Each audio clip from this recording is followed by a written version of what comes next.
Hi and welcome to Tamil business info. நம்ம இந்த பதிவுல என்ன தொழில பத்தி பார்க்க போறோம்னா, ஒரு சூப்பரான ஒரு தொழில பத்தி பார்க்க போறோம். அதாவது உருளைக்கிழங்கு சிப்ஸ் தயாரிக்கிறது எப்படி அப்படிங்கிறத பத்தி பார்க்க போறோம். ஸோ இந்த பிசினஸ் எப்படி ஸ்டார்ட் பண்ணணும்? இந்த பிசினஸ் ஸ்டார்ட் பண்றதுக்கு பேசிக்கா நமக்கு என்னென்ன தேவை? என்னென்ன மெஷின்ஸ் தேவை? அ உருளைக்கிழங்கு சிப்ஸ் மேனுஃபேக்சர் பண்ற ப்ராசஸ் என்ன? அப்படிங்கிறது ஒவ்வொரு ஸ்டெப்பாவும், மார்க்கெட்டிங் எப்படி பண்றது? அப்படிங்கிற முழு விளக்கம் இந்த வீடியோல நான் வந்து குடுத்துருக்கேன். அதனால இந்த வீடியோவ ஸ்கிப் பண்ணாம முழுசா பாருங்க. ஸோ, அது முழுசா நீங்க பார்க்கறது மூலமா உங்களுக்கு ஒரு ஐடியா வந்து கிடைக்கும். ஸோ, ஏ டூ இசட் நீங்க வந்து இத தெரிஞ்சுக்கலாம். ஸோ, அதுக்கு முன்னாடி ஒரு சின்ன ரிக்வெஸ்ட். என்னோட சேனல புதுசா பார்க்குறவங்க, இல்ல சப்ஸ்கிரைப் பண்ணாதவங்க ப்ளீஸ் சப்ஸ்கிரைப் பண்ணுங்க. சப்ஸ்கிரைப் பண்றதுக்கு இந்த வீடியோ கீழ சப்ஸ்கிரைப் அப்படிங்கிற ரெட் கலர் பட்டன் இருக்கும். அத கிளிக் பண்ணுங்க. கிளிக் பண்ண உடனேயே ஒரு பெல் பட்டன் அப்பியர் ஆகும். அதையும் மறந்துடாம கிளிக் பண்ணுங்க. வாங்க வீடியோக்குள்ள போவோம். ஸோ, நமக்கு எல்லாத்துக்குமே தெரியும் உருளைக்கிழங்கு சிப்ஸ் அப்படிங்கிறது ஸ்நாக்ஸ் ஐட்டம்லயே ஃபாஸ்டஸ்ட் மூவிங் அதிகமா மூவ் ஆகக்கூடிய ஒரு ஸ்நாக் ஐட்டம் அப்படி எதுன்னு பார்த்தீங்க அப்படின்னா, இந்த உருளைக்கிழங்கு சிப்ஸ் தான். இந்த உருளைக்கிழங்கு சிப்ஸ வந்து நீங்க பஸ் ஸ்டாண்ட்ல இருக்கிற ரோட்டு கடையாகட்டும், பொட்டி கடையாகட்டும், ஸோ டிபார்ட்மெண்டல் ஸ்டோர் ஆகட்டும், நம்ம தெருக்கள்ல இருக்கிற மளிகை கடைகளாகட்டும், சூப்பர் மார்க்கெட்ஸ் ஆகட்டும், எல்லா இடத்துலயுமே இந்த உருளைக்கிழங்கு சிப்ஸ நீங்க பார்க்க முடியும். இந்த உருளைக்கிழங்கு சிப்ஸ மேனுஃபேக்சர் பண்ணி நம்ம எப்படி வந்து சேல் பண்றது, மார்க்கெட் பண்றது அப்படிங்கிறத நம்ம இந்த வீடியோல வந்து முழுசா பார்க்க போறோம். ஸோ இப்போ உருளைக்கிழங்கு சிப்ஸ வந்து ப்ராசஸ் பண்றதுக்கு நமக்கு பேசிக்கா 4 மெஷின் வந்து பேசிக் மெஷின்ஸ் வந்து நமக்கு தேவை. அது என்னென்ன அப்படின்னு பார்த்தீங்க அப்படின்னா, 1 பீலிங் மிஷின். பீலிங் மிஷின் அப்படிங்கிறது உருளைக்கிழங்கினுடைய தோல உரிச்சு குடுக்கக்கூடிய ஒரு மிஷின். 2வது பார்த்தீங்கன்னா, ஸ்லைசிங் மிஷின். இது வந்து அந்த உருளைக்கிழங்க அந்த தோல் உரிச்ச அந்த உருளைக்கிழங்க, அந்த சிப்ஸினுடைய ஷேப்புக்கு ஸ்லைஸ் பண்ணி, வெட்டி உங்களுக்கு வந்து குடுக்கும். 3வது ட்ரையர் மிஷின். இது என்ன அப்டின்னா, அந்த வெட்டுன உருளைக்கிழங்கு வந்து ஈரமா இருக்கும் இல்லையா? அத வறுக்கிறதுக்கு முன்னாடி, அதாவது ஃப்ரை பண்றதுக்கு முன்னாடி, டீப் ஃப்ரை பண்றதுக்கு முன்னாடி வந்து ட்ரை ஆக்கணும். காய வைக்கணும். அதுக்கான மிஷின் இது. ஸோ கடைசியானது வந்து ஃப்ரையிங் மிஷின். இது வந்து ட்ரை பண்ண அந்த உருளைக்கிழங்கு ஸ்லைஸஸ வந்து என்ன பண்ணணும்னா, நம்ம வறுத்து டீப் ஃப்ரை பண்ணி எடுக்கிறோம். அதுக்கான மிஷின் இது. ஸோ இந்த 4 மிஷினுமே வந்து பேசிக் மிஷின். இந்த மிஷின் இல்லாம நீங்க இந்த தொழில் வந்து செய்ய முடியாது. இது இல்லாம ஃப்ளேவரிங் மிஷின் தனியா இருக்கு. அதாவது வறுத்த இத வந்து ஃப்ளேவர் குடுக்குறது. அந்த ஸ்பைசஸ் குடுத்து ஃப்ளேவர் குடுக்குறதுக்குன்னு தனியா மிஷின் இருக்கு. அது உங்களுக்கு தேவைக்கு ஏத்த மாரி நீங்க வாங்கிக்கலாம். சீலிங் மிஷின் இருக்கு. சீலிங் மிஷின் வந்து உருளைக்கிழங்க வந்து பேக் பண்ணி சீல் பண்ற மிஷின். அது இந்த வீடியோக்கு பின்னாடி நான் சொல்லியிருக்கேன். அத பத்தின டீட்டெயில்ஸ். ஸோ இப்ப இந்த 4 மிஷினுடைய ப்ராசஸ ஒன் பை ஒன்னா நம்ம வந்து பார்ப்போம். ஸோ ஃபர்ஸ்ட்டு வந்து நம்ம பீலிங் மிஷின் வந்து எப்படி ப்ராசஸ் பண்ணுது அப்படிங்கிறது நம்ம அந்த வீடியோ விளக்கம் மூலமா நம்ம பார்ப்போம். ஸோ நீங்க வாங்கி இந்த உங்களுடைய உருளைக்கிழங்கு ரா மெட்டீரியல வந்து அந்த பீலிங் மிஷின்ல இந்த மாதிரி நீங்க போட்டு, அதில வந்து நீங்க தண்ணி நீங்க டேப்பு கீழயோ அல்லது வந்து ஹோஸ் வச்சு கூட இந்த மாரி வாட்டர் வந்து குடுக்கலாம். ஸோ நீங்க வாட்டர் குடுக்கும்போது கீழ பார்த்தீங்கன்னா, அவுட்லெட்ல அந்த தோலு பிளஸ் வாட்டர் எல்லாம் சேர்ந்து கழிவா உங்களுக்கு இப்படி வெளிய வந்துரும். இந்த வீடியோல காட்டுற மாரி உங்களுக்கு வந்துரும். ஸோ இதுதான் அந்த பீலிங் மிஷின். இதில தான் அந்த உருளைக்கிழங்க போட்டு தோல உரிச்சு அத நம்ம குடுக்குறது. ஸோ உரிச்சு முடிச்சதுக்கப்புறம் பார்த்தீங்க அப்படின்னா, இந்த மாதிரி நமக்கு வந்து கிடைக்கும் உருளைக்கிழங்கு. ஸோ தோல் உரிஞ்சதுக்கப்புறம் அதுக்கு சைட்ல ட்ரே இருக்கும். அத ஓப்பன் பண்ணீங்கன்னா, உரிச்ச அந்த உருளைக்கிழங்க, கிளீனான அந்த உருளைக்கிழங்க வந்து நீங்க கலெக்ட் பண்ணிக்கலாம். ஸோ இந்த மாதிரி. இப்ப அடுத்த ப்ராசஸ் பார்த்தீங்கன்னா, ஸ்லைசிங். பொட்டேட்டோ ஸ்லைசிங் மிஷின் இதுக்கு பேர் வந்து. ஸோ தோல் உரிக்கப்பட்ட அந்த உருளைக்கிழங்க வந்து இந்த மிஷினுக்குள்ள போட்டோம் அப்படின்னாக்கா, அந்த சிப்ஸுக்கான ஷேப்ல அத ஸ்லைஸ் பண்ணி வெட்டி நமக்கு குடுக்கும். இந்த வீடியோல பார்க்குற மாதிரி.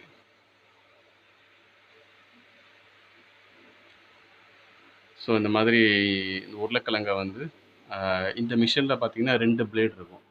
ஏன்னா 2 வகையான சிப்ஸ் நமக்கு இருக்கு. ஒண்ணு வந்து இந்த ஷேப்ல இருக்கிற உருளைக்கிழங்கு சிப்ஸ். இன்னொன்னு வந்து குச்சி மாரி இருக்கும். குச்சி சிப்ஸ். குச்சி சிப்ஸ்ன்னு சொல்லுவாங்க. ஸோ அதுக்கு வந்து அந்த மிஷின்ல 2 பிளேடு குடுத்துருப்பாங்க. ஸோ நீங்க வந்து குச்சி சிப்ஸ் போடணும் அப்படின்னா, இந்த மாதிரி அந்த மிஷினோட டாப்ப கழட்டி இப்ப அவரு அந்த வீடியோல அவரு பண்ணி காட்டுவாரு பாருங்க. ஸோ அந்த மாதிரி வந்து கழட்டி அந்த பிளேட கழட்டிட்டு வேற அந்த குச்சி சிப்ஸ்க்கான பிளேட வந்து மாத்தி வைக்கணும். மாத்தி டைட் பண்ணிட்டு, நீங்க மறுபடியும் உருளைக்கிழங்க போட்டீங்க அப்படின்னாக்கா, அதில வந்து குச்சி மாரி உங்களுக்கு ஷேப்ல கிடைக்கும் சிப்ஸு. ஸோ இதான் அந்த மிஷினு. பாருங்க. இப்ப அவரு வந்து அந்த பிளேட மாத்துறாரு. ஸோ ரொம்ப ஈஸியா நம்ம ஆப்பரேட் பண்ணக்கூடியது தான். வெறும் ஸ்க்ரூ மட்டும் தான் இருக்கும். ஸ்க்ரூவ வந்து கழட்டி அந்த பிளேட வந்து மாத்தி வைக்கணும். ஸோ இது வந்து அந்த ரவுண்ட் ஷேப்ல இருக்கிற சிப்ஸுக்கான பிளேடு. இப்ப இது மாற்றுறது வந்து இந்த குச்சி சிப்ஸுக்கான பிளேடு. பிளேடு இல்லன்னா டை அப்படின்னு கூட சொல்லுவாங்க.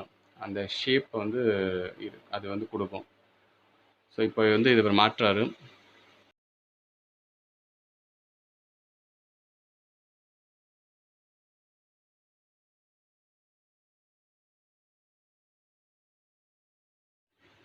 ஸோ இந்த மாதிரி தான் ரொம்ப ஈஸியா ஆப்பரேட் பண்ற மிஷின் இது. உங்களுக்கு வந்து எந்த ஒரு சிரமமும், எந்த ஒரு ஸ்கில்லும் தேவை கிடையாது. இந்த மிஷினை வந்து ஆப்ரேட் பண்ணுறதுக்கு. ரொம்ப சிம்பிள் தான். ஸ்க்ரூவை டைட் பண்ணி எடுத்துட்டு, லூஸ் பண்ணி எடுத்துட்டு, இந்த பிளேடை போட்டு ஸ்க்ரூவை டைட் பண்ணணும். ஸோ இப்போ அதே மாதிரி இந்த உருளைக்கிழங்கு அந்த மிஷினுக்குள்ளே விட்ட உடனே அது குச்சி ஷேப்பில் உங்களுக்கு ஸ்லைஸ் பண்ணி கொடுக்கும்.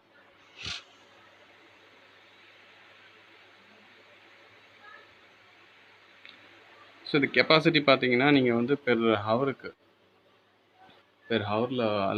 ஹவருக்கு வந்து நீங்கள் 50 கிலோகிராம் வரைக்கும் நீங்கள் ஸ்லைஸ் பண்ணி எடுக்க முடியும் அதில் பெர் ஹவரில். ஸோ இந்த மாதிரி உங்களுக்கு குச்சி ஷேப்பில் உங்களுக்கு சிப்ஸ் கிடைக்கும். இது ஒரு டெமோக்கு தான். இது வந்து ஃபாஸ்ட் ப்ராசஸ். நீங்கள் போட போட போட வந்துக்கிட்டே இருக்கும். இது டெமோ பண்ணுறதுனால ஸ்லோவாக உங்களுக்கு பண்ணி காட்டுறாரு. அடுத்த ப்ராசஸ் பார்த்தீங்க அப்படின்னா ட்ரை பண்ணணும். இப்போ இந்த மாதிரி ஸ்லைஸ் பண்ண பொட்டேட்டோஸ் வந்து ஈரப்பதம் இருக்கும். அந்த ஈரப்பதத்தை எடுக்கணும். அப்போ தான் அதை டீப் ஃப்ரை பண்ண முடியும். ஸோ இதுதான் அந்த மிஷின். ஸோ இந்த மிஷினை எப்படி ஆப்ரேட் பண்ணுறது அப்படிங்கிறதுக்கு நம்ம இப்போ இந்த வீடியோ விளக்கம் வந்து பார்ப்போம்.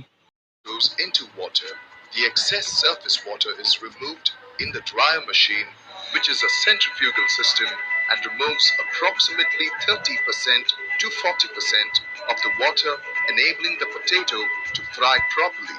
This machine contains a stainless steel bracket with storing capacity of 8 to 10 kgs of sliced potatoes.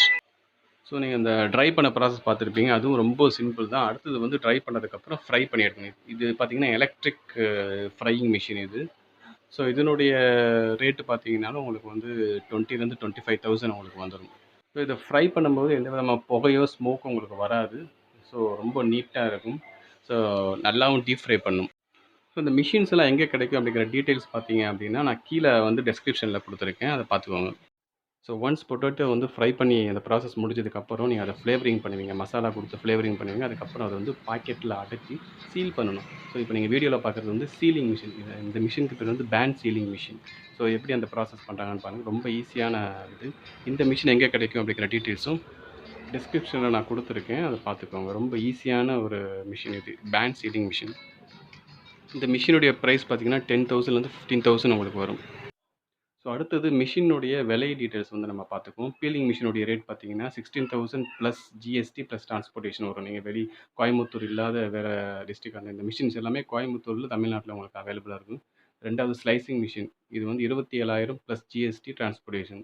Dryer machine வந்து 17,500 plus GST transportation. Frying machine வந்து 26,000 ப்ளஸ் ஜிஎஸ்டி டிரான்ஸ்போர்ட்டேஷன். இது இல்லாமல் ஃப்ளேவரிங் மிஷின் இருக்குது. அது உங்களுக்கு இனிஷியலாக உங்களுக்கு தேவைப்படாது. லார்ஜ் ஸ்கேல் போகும்போது உங்களுக்கு தேவைப்படும். அது நீங்கள் ஃப்ளேவரிங் பண்ணுறதுக்கு ஒரு பிளாஸ்டிக் இதில் போட்டு நீங்கள் ஃப்ளேவரிங் பண்ணிக்கலாம். மசாலாவை கொட்டி போட்டு ஃப்ளேவரிங் பண்ணிக்கலாம். ஸோ அது அடுத்தது வந்து சீலிங் மிஷின் பார்த்தீங்கன்னா 15,000 உங்களுக்கு வரும் மேக்ஸிமம்.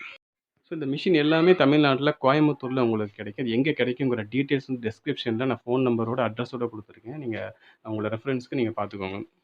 ஸோ அடுத்தது பொட்டேட்டோ சிப்ஸ் மேக்கிங்க்கு தேவையான raw materials. Important raw materials எது அப்படின்னு பார்த்தீங்கன்னா பொட்டேட்டோ தான், உருளைக்கிழங்கு. இதை நீங்கள் வந்து எப்படி ப்ரிக்யூர் பண்ணணும் அப்படின்னா டைரெக்டாக விளைவிக்கிறாங்களே விவசாயிகள், மேனுஃபேக்சரர்ஸ் வந்து நீங்கள் டைரெக்டாக எடுத்திங்கன்னா உங்களுக்கு ரொம்ப சீப்பாக கிடைக்கும். ஸோ நீங்கள் அதை வந்து எப்படி இருந்தாலும் நீங்கள் 500 கிலோ அப்படி தான் எடுக்க போகிறீங்க. ஸோ அதனால் வந்து டைரெக்டாக அவங்கள்ட்ட எடுத்தீங்க அப்படின்னா ரொம்ப சீப்பாக உங்களுக்கு கிடைக்கும். அடுத்தது ஸ்பைசஸ். ஸோ ஸ்பைசஸில் நீங்கள் ஃப்ளேவரிங்க்கு என்னென்ன ஸ்பைசஸ் யூஸ் பண்ணுவீங்க அப்படின்னு பார்த்தீங்கன்னா சில்லி பவுடர், அப்புறம் வந்து சால்ட்டு, பெப்பர், வேறு இன்னும் நீங்கள் என்னென்ன ஃப்ளேவர்ஸ் தரணும் அப்படின்னு நினைக்கிறீங்க அந்த அந்த ஸ்பைசஸ் நீங்கள் வாங்கிக்கிறீங்க. எக்ஸாம்பிளுக்கு வந்து சாட் பவுடர் அந்த மாதிரி கூட வாங்கிக்கலாம். ஈவன் சீஸ் பொட்டேட்டோ கூட போடலாம். ஸோ சீஸ் பொட்டேட்டோ போடுற மாதிரி இருந்துச்சுன்னா உங்களுக்கு ஃப்ளேவரிங் மிஷின் உங்களுக்கு தேவைப்படும். ஸோ நீங்கள் இனிஷியலாக போடும்போது சில்லி பவுடர், சால்ட்டு, அப்புறம் வந்து இந்த பெப்பர் அந்த மாதிரி ஃப்ளேவரிங் கொடுத்தீங்கன்னா உங்களுக்கு ஃபஸ்ட்டு ஸ்டார்ட் அப்பில் நல்லாயிருக்கும். அடுத்தது வந்து ரா மெட்டீரியல் வந்து packing covers, polythene covers. Food ப்ராடக்ட்ன்றதுனால அது அட்மிசிபிள் தான். ஸோ இதெல்லாம் உங்களுக்கு வந்து ஹோல்சேலாகவே கிடைக்கும். இப்போ சென்னையிலனா பாரிஸு, மதுரையில் அப்படின்னா எழுகடல் வீதி அதில் கிடைக்கும்.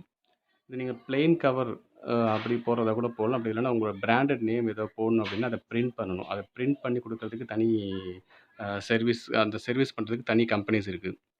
இல்லைன்னா நீங்கள் ஹோல்சேலாக எடுக்கிற அந்த கடையிலேயே பிரிண்ட் பண்ணி கொடுப்பாங்க. நீங்கள் வந்து டீட்டெயில்ஸ் கொடுத்துட்டீங்கன்னா உங்களுடைய பிராண்ட் நேம், அட்ரெஸ்ஸு, உங்கள் எஃப்எஸ்எஸ்ஏ ஐடி, ஜிஎஸ்டி அது இருந்துச்சுன்னா அது எல்லாம் கொடுத்துட்டிங்கன்னா அவங்க பிரிண்ட் பண்ணி கொடுத்துருவாங்க. ஸோ அடுத்தது இந்த பிஸ்னஸ் ஸ்டார்ட் பண்ணுறதுக்கு உங்களுக்கு எவ்வளோ இன்வெஸ்ட்மெண்ட் தேவைப்படும் அப்படிங்கிறத பார்ப்போம். மெஷினரிஸ்க்கு நான் ஆல்ரெடி சொன்ன அந்த மெஷினரிஸ், அந்த ஃபுல் செட் ஆஃப் மெஷினரிஸ்க்குமே உங்களுக்கு எவ்வளோ செலவாகும்னா 1,30,30,000 இருந்தால் ஜிஎஸ்டியோடய டிரான்ஸ்போர்ட்டேஷனோடய எல்லாமே சேர்த்து உங்களுக்கு 1,30,000 கூட நீங்க வாங்கிடலாம். அடுத்தது ஸ்பேஸ். இதுக்காக நீங்க ஊருக்கு அவுட்டர்லயே ஒரு சின்ன ஒரு 1000 ஸ்கொயர் ஃபீட்ல ஒரு ஸ்பேஸ் பிடிக்கலாம். இல்ல 500லேருந்து 1000 ஸ்கொயர் ஃபீட்டுக்கு பிடிக்கலாம். அதுக்கு வந்து நீங்க ஒண்ணு லீஸுக்கு எடுக்கலாம். அப்படி இல்லன்னா ரென்ட்டுக்கு எடுக்கலாம். ரென்ட் குடுக்கும்போது அட்வான்ஸ் குடுக்கணும் இல்லையா? ஸோ அது வந்து ஒரு 1,50,000 அந்த மாதிரி இருந்தாங்க. ஏன்னா வெளிய அவுட்டர்னால உங்களுக்கு கம்மியாவே கிடைக்கும். ஸோ அதுவும் இல்லாம அட்வான்ஸுங்கிறது ரீஃபண்ட் தான். அதுக்கு வந்து ஸ்பேஸுக்கு வந்து ஒரு 1,50,000 ரா மெட்டீரியல்ஸ்க்கு வந்து இனிஷியலா நீங்க எடுக்கும்போது ஒரு 50,000 உங்களுக்கு வந்து தேவைப்படலாம். லேபர் எப்படி இருந்தாலும் லேபர் உங்களுக்கு தேவை. அட்லீஸ்ட் 3 பேராவது தேவை. அந்த சீல் பண்றதுக்கு ஒரு லேபரு, இந்த ப்ராசஸிங் பண்றதுக்கு 2 பேரு. ஸோ கண்டிப்பா உங்க 3 பேராவது கண்டிப்பா உங்களுக்கு தேவை. அதுக்கான எக்ஸ்பென்சஸ் வந்து மந்த்லி 50,000 அப்படின்னு போட்டிருக்கேன். ஸோ இது ஃபுட் ப்ராடக்ட்டா இருக்கிறதுனால எஃப்எஸ்எஸ்ஏஎல் லைசென்ஸ் வந்து நீங்க எடுக்கணும். இது எல்லாமே நீங்க ஆன்லைன்லயே அப்ளை பண்ணி எடுத்துக்கலாம்.